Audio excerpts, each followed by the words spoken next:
ในต้นเสาร์วันที่3กรกฎาคม2026นี้แผนกกสิกรรมและสิ่งแวดล้อมแขวงได้จัดกิจกรรมปลูกต้นไม้เพื่อฟื้นฟูระบบนิเวศวิทยาและปลูกจิตสำนึกในการปกปักรักษาดินบริเวณน้ำภายใต้ของโครงการสร้างความทนทานของประชากรในตัวเมืองเพื่อปรับตัวเข้ากับการเปลี่ยนแปลงดินฟ้าอากาศโดยการคุ้มครองและนำใส่ทางแห่งระบบนิเวศอยู่สาธารณรัฐประชาธิปไตยปาซาสุลาวอยู่บ้านปักปึงเมืองปักสันแขวงบุรีคำไซโดยให้เกียรติเข้าร่วมของทานเวียงแก้วใส่ภักดีห้องหัวหน้าแผนกกสิกรรมและสิ่งแวดล้อมแขวงมีบรรดาต่างหน้าแผนกการออมข้างแขวงทึกซื่นและอำนาจการปกครองบ้านเป้าหมายขอบเขตดินบริเวณน้ำห้วยปึงเข้าร่วม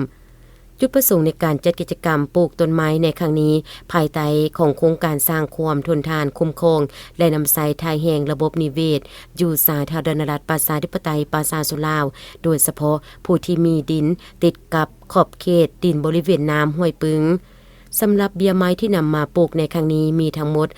350เบี้ยประกอบมีเบี้ยหมากสีดาหมากม่วงหมากเงาะและเบี้ยไม้ดูไม้แคนและเบี้ยไม้ย่างให้แก่ประชาชนภายในบ้านปักปึงปลูกและรักษาเป็นส่วนรวมของบ้านเพื่อฟื้นฟูระบบนิเวศและปลูกจิตสำนึกในการปกปักรักษาดินบริเวณน้ำเพื่อสร้างความทนทานของประชากรในตัวเมืองปรับตัวเข้ากับการเปลี่ยนแปลงดินฟ้าอากาศคุ้มครองและนำใส่ทายแห่งระบบนิเวศอยู่สาธารณรัฐประชาธิปไตยปาซาสุลาว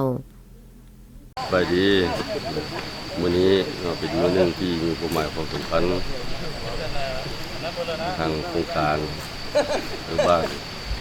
EBS เนาะจะเป็นความหมายความสำคัญในเขตอ่างน้ำผึ้งนี่เนาะเพื่อเฮ็ดให้อ่างน้ำผึ้งมีระบบนิเวศที่สมบูรณ์มีสัตว์น้ำสัตว์ป่ามีมากหลากหลายชนิดผู้ค้าอาศัยจะได้ความสำคัญเพื่อปรับปรุงระบบนิเวศของอ่างน้ำผึ้งเราจะได้จัดพิธีในวันนี้ปลูกต้นไม้เพื่อเป็นป่าเป็นให้ระบบนิเวศของอ่างน้ำผึ้งอุดมสมบูรณ์อยู่ในภายหน้า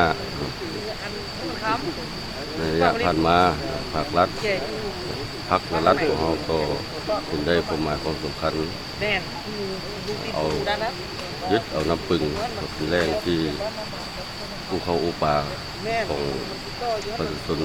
เขตเมืองปักสันของเรานี้เป็นอ่าง